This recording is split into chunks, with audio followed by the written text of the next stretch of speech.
गौरी पुत्र गणेश भगवान की जय। शनिदेव महाराज की जय। श्री शिवाय नमस्तुभ्यम। प्रिय भक्तजनों, आज हम इस वीडियो में शनिवार व्रत की कथा सुनेंगे। तो आप सभी भक्तजन बड़ी ही श्रद्धा, ध्यान पूर्वक और प्रसन्नचित्त मन से इस कथा को पूरा अवश्य सुनिएगा। तो सभी प्रेम से बोलिए शनिदेव महाराज की जय। एक समय की बात है, किसी गांव में एक ब्राह्मण देवता अपनी पत्नी तथा बच्चों के साथ रहते थे। एक दिन ब्राह्मण देवता सुबह सोकर उठे तो बहुत ही चिंतित दिखाई दे रहे थे। तो अपने पति को इतना चिंतित देखकर उनकी पत्नी ने पूछा कि स्वामी, आज आप सुबह सुबह किस चिंता में डूबे हुए हैं? तो पत्नी की बात सुनकर ब्राह्मण देवता ने कहा, कोई बात नहीं, बस यूं ही थोड़ी तबीयत खराब है। लेकिन ब्राह्मण की पत्नी बहुत ही समझदार थी। वह जान चुकी थी कि उसके पति कोई ना कोई समस्या से घिरे हैं। तो उसके बार बार पूछने पर ब्राह्मण देवता ने कहा कि मैं कई दिन से एक ही सपना देख रहा हूँ कि एक व्यक्ति नीले कपड़े पहनकर आता है और मुझसे कहता है कि तुम्हें मेरी 7.5 लगेगी। तो यह सुनकर ब्राह्मण देवता की पत्नी ने कहा, अरे वह तो शनि देव भगवान हैं, जो आप पर शनि की दशा लगाने को कहते हैं। अब जब भी शनि देव आपके सपने में आए और बोले कि तुम्हें मेरी 7.5 लगेगी, तो आप उन्हें प्रणाम करके बोलिए कि 1.15 से ज्यादा मत लगाइए। तो ब्राह्मण देवता ने कहा कि ठीक है, मैं ऐसा ही बोल दूंगा। तब दूसरी ही रात्रि को शनि देव ने फिर से ब्राह्मण के सपने में आकर कहा कि तुम्हें मेरी 7.5 लगेगी। तब ब्राह्मण देव ने कहा कि हे प्रभु, मेरे में इतनी क्षमता नहीं है, मैं इतने साल तक कष्ट नहीं सह पाऊंगा। आप कृपया करके मुझ पर थोड़े ही समय के लिए लगें। तब शनि देव ने कहा, तो ठीक है, मैं 2.5 साल के लिए लगूंगा। तो ब्राह्मण देव बोला कि नहीं प्रभु, मैं इतना भी सहन नहीं कर पाऊंगा, आप कृपया करके केवल 1.15 तक ही लगें। तो शनि देव ने कहा कि ठीक है, जैसा तुम कह रहे हो, मैं 1.15 तक ही लगूंगा। तब अगले दिन प्रातः काल होते ही ब्राह्मण देव ने अपनी पत्नी को सारी बात बताई और कहा कि मुझे शनि देव की कुदृष्टि लगी है और वह भी 1.15 के लिए, इसलिए मैं जंगल में जा रहा हूँ, वहीं पर पूजा अर्चना करूँगा। तब इतना बोलकर ब्राह्मण देव जंगल में चले गए और जंगल में उन्होंने पूजा की। जब थोड़ा सा समय बचा तो वह सोचने लगे कि इतना समय तो घर जाने में लग जाएगा, तो मुझे अब चलना चाहिए। तो यह सोचकर वह खड़े होकर घर के लिए चल पड़े। तब रास्ते में उन्होंने देखा कि एक खेत में तरबूज की बहुत सारी बेलें लगी हुई हैं और उन बेलों को बहुत ही सुंदर सुंदर तरबूज लगे हुए हैं। तो उन्हें देखकर ब्राह्मण देवता का मन ललचा उठा और वह सोचने लगा कि तरबूज ले चलता हूँ, घर जाकर बच्चों को दे दूंगा, कितने खुश होंगे। तो यह सोचकर ब्राह्मण ने 2 तरबूज तोड़कर, उसके पास एक थैला था, उसके अंदर वह तरबूज रख लिए और खेत के मालिक को देखने लगा कि मालिक दिखाई दे जाता तो उनका मूल्य दे चलता, लेकिन खेत का मालिक तो वहां दिखाई नहीं दिया। तो ब्राह्मण ने उसी बेल के पास में तरबूज का मूल्य रख दिया और अपने घर के लिए रवाना हो गए। और चलते चलते जैसे ही नगर में पहुंचे तो नगर में उन्हें 2 सिपाहियों ने रोक लिया और पूछने लगे कि ब्राह्मण, तुम्हारे थैले में क्या है? तो ब्राह्मण देव ने कहा कि इसमें तो तरबूज है, मैं अपने बच्चों के लिए लेकर आया हूँ।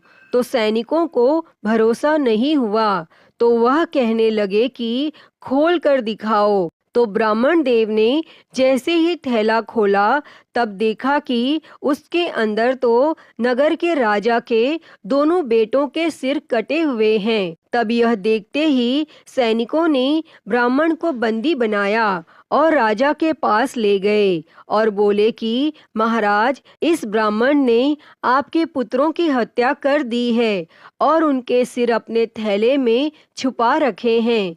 तब यह सुनते ही राजा को बहुत ही गुस्सा आया और दुखी भी हुआ। तब राजा ने आदेश दिया कि इस ब्राह्मण को तुरंत ही फांसी पर चढ़ा दो। तो ब्राह्मण ने राजा से प्रार्थना की कि हे राजन, मेरी अंतिम इच्छा है कि मैं मरने से पहले पूजा पाठ करना चाहता हूँ। तो राजा ने कहा कि तुम्हारे मन में पूजा पाठ कहाँ से आई? तुम्हारा मन पवित्र नहीं हो सकता, क्योंकि अगर तुम पवित्र होते और ब्राह्मण होते तो कभी मेरे पुत्रों की हत्या नहीं करते। तब ब्राह्मण ने कहा कि महाराज, यह तो मेरी अंतिम इच्छा है और मरने वाले की अंतिम इच्छा पूरी की जाती है। तब राजा ने ब्राह्मण की अंतिम इच्छा पूरी करने की अनुमति दे दी और ब्राह्मण देव ने पूजा पाठ किया। तब तक शनि का 1.25 पहर समाप्त हो गया। तो उसी समय राजा के दोनों पुत्र शिकार खेलकर लौट आए। तो यह देखकर राजा हैरान था। राजा ने ब्राह्मण की सजा रोक दी और उनके साथ हुए इन हादसों का कारण पूछा। तो ब्राह्मण देव ने कहा कि राजन, मुझ पर शनि देव की 1.25 पहर की दशा लगी थी, जो अब समाप्त हो गई है। तब यह सुनकर राजा ब्राह्मण से पूछने लगे कि हे ब्राह्मण देव, शनि की दशा लगे तो क्या करना चाहिए? मुझे इसके बारे में बिल्कुल भी ज्ञान नहीं है। तब ब्राह्मण देवता ने कहा कि अगर शनि की कुदृष्टि लगे तो काले कुत्ते को सरसों के तेल से चुपड़कर रोटी खिलानी चाहिए। सामर्थ्यवान व्यक्ति को काले हाथी का या काले घोड़े का दान करना चाहिए और शनिवार का व्रत रखकर शनि देव की कथा सुननी चाहिए और इससे शनि की दशा का प्रकोप समाप्त हो जाता है। तब यह सुनकर राजा ने ब्राह्मण देव को छोड़ दिया और जैसे ही ब्राह्मण देव घर पहुँचे तो उनकी पत्नी ने पूछा कि स्वामी, आज आप थैले में क्या लेकर आए हैं? तो ब्राह्मण ने कहा कि बच्चों के लिए तरबूज लाया हूँ। तब पत्नी ने थैला लेकर जैसे ही खोला तो उसके अंदर तो सोने चांदी और हीरे जवाहरात भरे हुए थे। तब यह देखकर पत्नी बहुत ही खुश हुई और अपने पति से कहने लगी कि आपका थैला तो सोने चांदी जवाहरात से भरा है, इन्हें आप कहाँ से लाए हैं? तो यह देखकर ब्राह्मण देव बहुत ही प्रसन्न हुए और शनि देव की महिमा अपनी पत्नी को बताई और बोले कि जब 1.25 पहर की दशा लगी थी तो तरबूज राजा के बेटे के सिर बन गए और जब 1.25 पहर की दशा समाप्त हुई तो वही तरबूज सोना चांदी जवाहरात बन गए। हे शनिदेव, आपकी महिमा तो अत्यंत निराली है। जैसे आपने मुझ पर 1.25 पहर की दशा लगाई वैसे किसी पर ना लगाना और जैसे आपने मेरे जैसे गरीब पर कृपा की वैसे सब पर करना। जो भी श्रद्धा भाव से आपका व्रत रखे और आपकी व्रत कथा सुने, उसकी सारी मनोकामनाएं पूर्ण करके आशीर्वाद देना कि वह कभी भी अपने जीवन में नाना प्रकार के कष्टों का सामना ना करे और अपने कार्य क्षेत्र में हमेशा उसको सफलता मिले। तो सभी प्रेम से बोलिए शनिदेव महाराज की जय। प्रिय भक्तजनों, आइए अब शनिदेव महाराज की अगली कहानी को सुनते हैं। एक बार एक राजा था। उसने अपने राज्य में घोषणा कर रखी थी कि दूर दूर से जो भी सौदागर बाजार में माल बेचने आए, अगर उनका माल नहीं बिकेगा तो राजा उसे स्वयं खरीद लेगा। और यह घोषणा सुनकर सौदागर प्रसन्न हो गए और जब भी किसी सौदागर का माल नहीं बिकता तो राजा के आदमी उसे उचित मूल्य देकर सारा सामान खरीद लेते थे। तब एक दिन एक लोहार लोहे की शनि देव की मूर्ति बनाकर लाया, परंतु शनि देव की मूर्ति का कोई भी खरीदार नहीं आया। और शाम के समय राजा के कर्मचारी आए और वह मूर्ति को राजा के पास लेकर गए। तब राजा ने उस मूर्ति को आदर के साथ महल में रखवा लिया। तब शनि देव के घर में आने से सभी देवी देवता राजा से नाराज हो गए। तब रात के अंधेरे में राजा ने एक तेजस्वी स्त्री को अपने घर से जाते देखा। तो राजा ने उससे पूछा, आप कौन हैं? तब वह बोली, मैं लक्ष्मी हूँ, तुम्हारे महलों में शनि का वास है, मैं यहाँ नहीं रह सकती। तब राजा ने उस स्त्री को नहीं रोका और कुछ समय बाद राजा ने एक देव पुरुष को घर से जाते देखा और उससे पूछा, आप कौन हैं? तो वह देव पुरुष बोला, मैं वैभव हूँ, मैं सदा लक्ष्मी के साथ रहता हूँ, जब लक्ष्मी ही नहीं तो मैं यहाँ कैसे रह सकता हूँ। और राजा ने उसे भी नहीं रोका और वह भी चला गया। और इसी प्रकार धीरे धीरे धर्म, धैर्य, क्षमा आदि सभी गुण एक एक करके चले गए और राजा ने किसी को भी रुकने के लिए नहीं कहा। लेकिन अंत में जब सत्य जाने लगा तब राजा के पूछने पर उसने कहा, जहाँ लक्ष्मी, वैभव, धर्म, धैर्य और क्षमा का वास नहीं तो मैं यहाँ क्या करूँगा। अब राजा सत्यदेव के पैरों में गिर पड़ा और बोला, महाराज आप कैसे जा सकते हैं? आप ही के बल पर मैंने लक्ष्मी, वैभव, धैर्य, धर्म आदि सभी का तिरस्कार किया है, मैं आपको नहीं छोड़ूंगा। तब राजा का इतना आग्रह देखकर सत्य वहां रुक गया और महल के बाहर सभी देवी देवता सत्य की राह देख रहे थे। और उसे न आता हुआ देखकर धर्म बोला, मैं सत्य के बिना नहीं रह सकता, मैं वापस जा रहा हूँ। और धर्म के पीछे पीछे क्षमा, वैभव, लक्ष्मी सभी लौट आए तथा राजा से कहने लगे, तुम्हारे सत्य प्रेम के कारण ही हमें यहाँ वापस लौटना पड़ा है। तुम जैसा राजा दुखी नहीं रह सकता। सत्य प्रेम के कारण लक्ष्मी तथा शनि एक साथ रहने लगे। तो बोलिए, सत्य भगवान की जय। हे प्रभु, जैसे आपने राजा पर कृपा की वैसे ही सब पर करना। कहानी अधूरी हो तो पूरी करना, पूरी हो तो मान करना। तो सभी प्रेम से बोलिए, शनिदेव महाराज की जय। प्रिय भक्तजनों, आइए अब शनिवार व्रत की अगली कथा को सुनते हैं।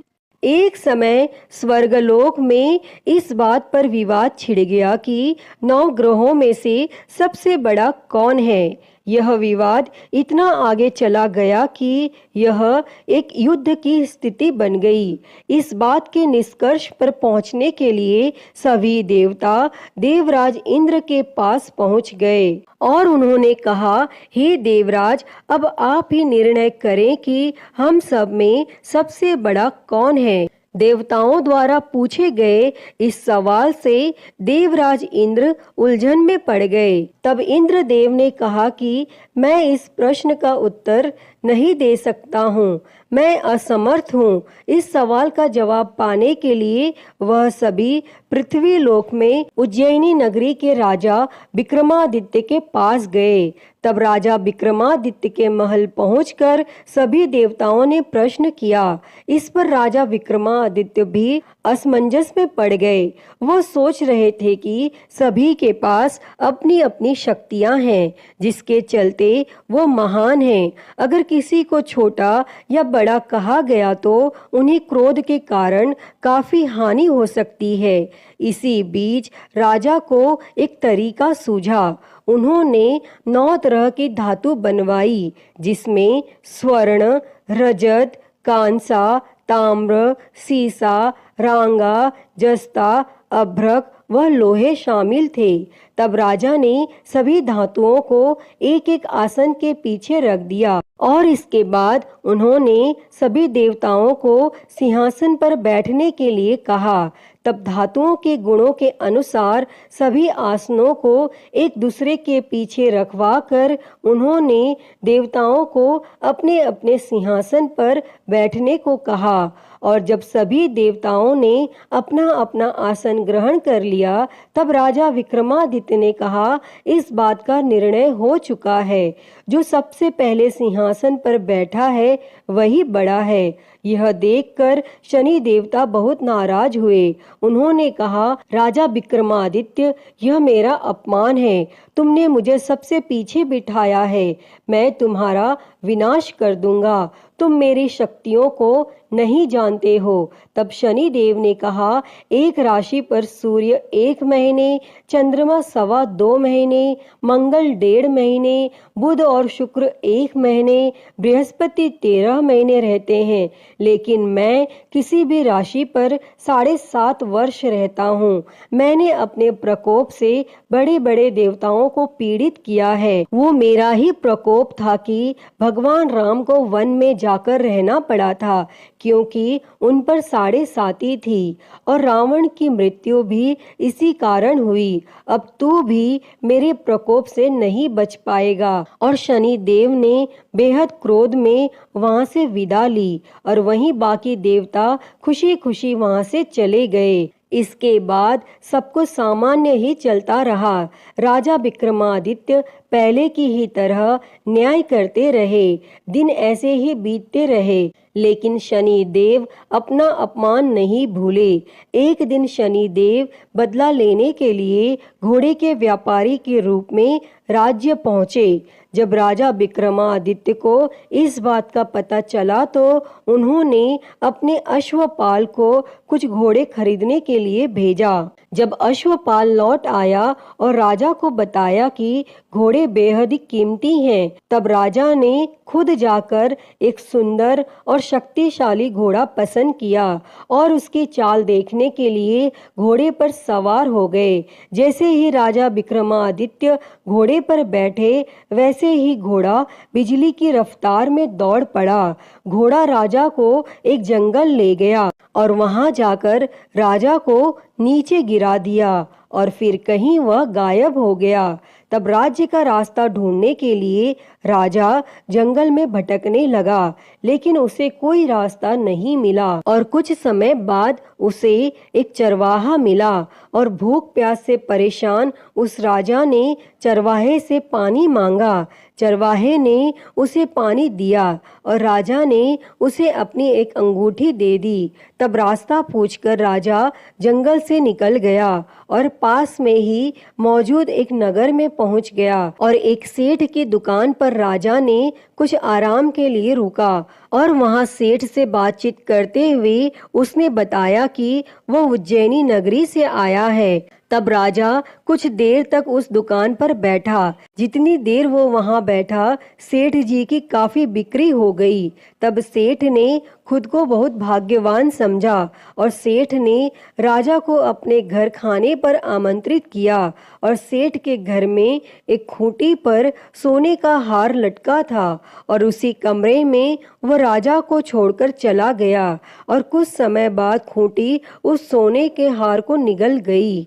तब सेठ ने विक्रमादित्य से वापस आकर पूछा कि उसका हार कहाँ है।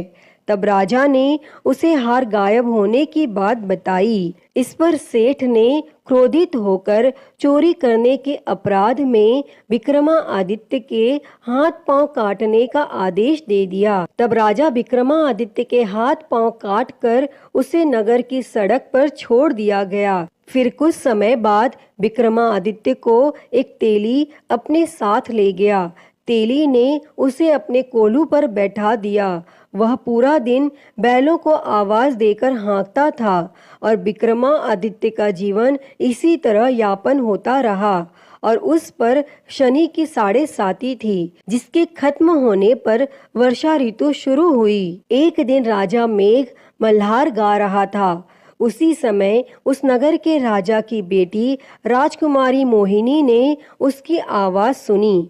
उसे आवाज बेहद पसंद आई। मोहिनी ने अपनी दासी को भेजकर गाने वाले को बुलाने को कहा और जब दासी लौटी तो उसने अपंग राजा के बारे में मोहिनी को सब बताया।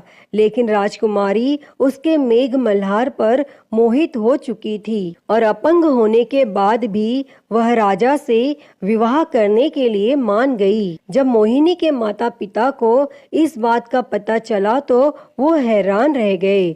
तब रानी ने अपनी बेटी को समझाते हुए कहा कि तेरे भाग्य में किसी राजा की रानी का सुख है, तू इस अपंग से क्यों विवाह करना चाहती है। लेकिन समझाने के बावजूद भी राजकुमारी अड़ी रही और अपनी जिद को पूरा कराने के लिए राजकुमारी ने भोजन छोड़ दिया।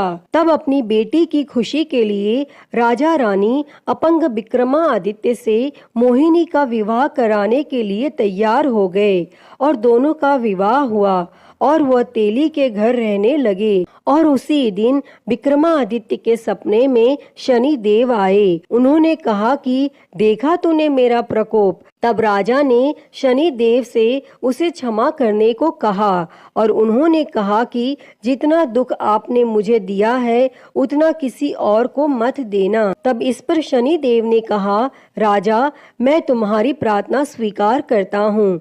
जो कोई व्यक्ति मुझे पूजेगा, व्रत करेगा और मेरी कथा सुनेगा उस पर मेरी कृपा दृष्टि हमेशा बनी रहेगी।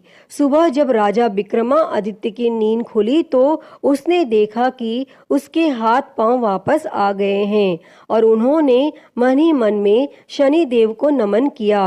और राजकुमारी भी विक्रमादित्य के हाथ पैर देखकर हैरान रह गई। तब राजा ने शनि देव के प्रकोप की कथा सुनाई और जब सेठ को यह बात पता चली तो वह तेली के घर पहुंचा।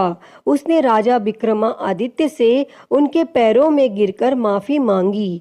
तब राजा ने सेठ को माफ कर दिया और सेठ ने राजा से उसके घर जाकर भोजन करने के लिए कहा और भोजन करते हुए अचानक से ही खूंटी ने हार उगल दिया और सेठ जी ने अपनी बेटी का विवाह भी राजा के साथ कर दिया और सेठ ने उसे स्वर्ण आभूषण, धन आदि देकर राजा के साथ विदा कर दिया। तब राजा विक्रमादित्य अपनी दोनों पत्नियों यानी राजकुमारी मोहिनी और सेठ की बेटी के साथ अपने राज्य उज्जैनी पहुँचे। सभी ने उनका स्वागत किया। इसके बाद राजा विक्रमादित्य ने पूरे राज्य में घोषणा करते हुए कहा कि आज से शनि देव सब देवों में सर्वश्रेष्ठ माने जाएंगे और साथ ही शनि देव का व्रत करें और व्रत कथा जरूर सुनें।